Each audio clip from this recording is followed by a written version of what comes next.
Theatertour Venraayse Band.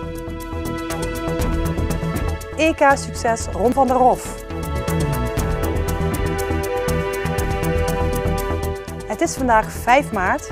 Dit is het Pelemaasjournaal. Op zondag 14 april om 10 uur geeft burgemeester Hans Gielissen het startsein bij de eerste UNICEF-loop voor basisscholieren in Venray. Leerlingen van groep 5 tot en met 8 lopen of rennen dan 4 kilometer. Het geld dat ze ophalen met deze sponsorloop gaat naar de actie We gaan voor 0, omdat elk kind dat sterft er 1 te veel is. Starten kan om 10 uur en om 11:30. Iedereen die komt kijken kan meelopen. Een deelnamekaart kost €5 en leerlingen van basisschool De Bongert lopen op 24 april. De Venraayse tributeband Roy to You heet sinds enige tijd Are You Too. Deze uit 4 muzikanten bestaande formatie gaat deze zomer een theatertour maken. Ze zullen in juni van dit jaar in de Schouwburg staan met de show The Unforgettable Night. De in 2006 als eenmalige act ontstane Are You Too was afgelopen zaterdagavond te vinden in de Schakel in Reuver met een try-out van de nieuwe show. Een try-out, dat is vanwege onze nieuwe theatertour. Ja, niet alleen theaters gaan we doen, maar met name heeft te maken, we spelen 15 juni in Venray, in onze eigen Schouwburg. En ja, dat is toch wel heel erg spannend natuurlijk. In theater zitten de mensen stil, mensen letten heel erg goed op, er is geen drank bij. Dus ja, dan moet je eigenlijk heel goed uit de verf komen. En vandaar dat we die hele complete show die we in de Schouwburg gaan doen, dat we die vanavond eerst willen uitproberen voor een staand publiek hier in Reuver.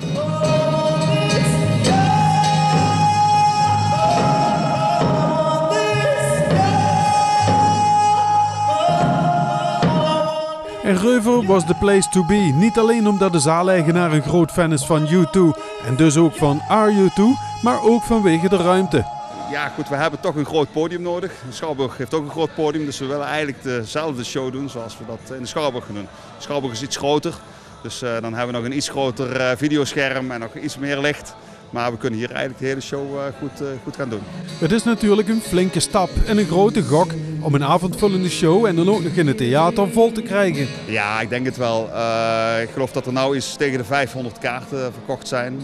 500 kaarten van de 650 of zo. Dus ja, dat gaat wel goed komen. Het is nog een maand of 5 weg. Ja, de meesten die wachten toch tot het einde. En ja, dat raakt wel uitverkocht. Ja. Behalve de show van de 4 muzikanten zullen er ook een aantal gastoptredens zijn. We hebben een operazanger, Stefan Jansen. U2 heeft ooit een keer een duet gedaan samen met Pavarotti. Nou, dat neemt hij voor zijn rekening. We hebben Confetti, bekend koor in Venray natuurlijk, Close Harmony koor. En die gaan 2 nummers van Klenet doen. En dat doen ze samen met Mariska Rommers. En een prachtige sopraan, sax solo van Maurice Lucassen. Dan hebben we Sjaak van Els, die heeft al vaker met ons meegedaan als B.B. King. Even denken, ben ik iemand vergeten? Ja, we hebben Aniek Raadschelders uit België, onze Belgische zangeres. Vorig jaar in België een paar keer mee opgetreden. Ja, zij doet dan One van Mary J. Blige en U2. Natuurlijk is niet alle moeite voor 1 keer. De show wordt nog vaker uitgevoerd. Deze show zelf gaan we nog 2 keer doen. 1 keer in Alblasserdam en een keer in Ittervoort gaan we dezelfde show doen. Ja. Are You Too is in Venray en omstreken vooral bekend van de optredens in kroegen en kleinere gelegenheden. Des te opmerkelijker is de stap naar het theater. Ja, je wilt toch eigenlijk gaan groeien, hè? We doen niet alleen grote shows overigens. We staan nog steeds af en toe gezellig in de kroeg. Vinden we ook nog steeds heel leuk om te doen. Maar ja, je wilt toch eens een keer heel groot uitpakken en ja, dan word je gevraagd door de Schouwburg. Ja, en dan moet je wel een grote show doen. Er wordt onder andere groots uitgepakt met een LED-videowall waar ze zeer trots op zijn. Dat is wel heel erg bijzonder. Daar hebben we onze eigen manager John Jansen, die noemen we VJ Jean Rouge, noemen we die. En die doet al een jaar of 4 of zo doet hij onze videoshows. Normaal doen we dat met een beamer, op een groot beeldscherm en nou voor het eerst met een grote LED-wall. Dus dat vinden we zelf ook wel heel erg bijzonder. Ja.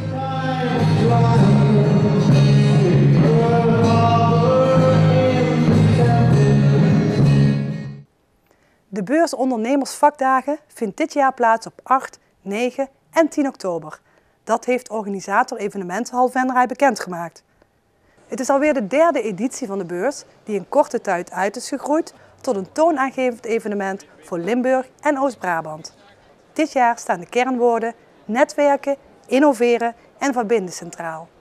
De beurs biedt opnieuw een podium aan regionale MKB-ondernemingen om hun producten en/of diensten te presenteren aan een doelgericht publiek. Er worden zo'n 5000 bezoekers verwacht. Ron van der Hof uit IJsselstein heeft zijn eerste grote internationale succes als bondscoach van de Nederlandse handboogselectie binnen.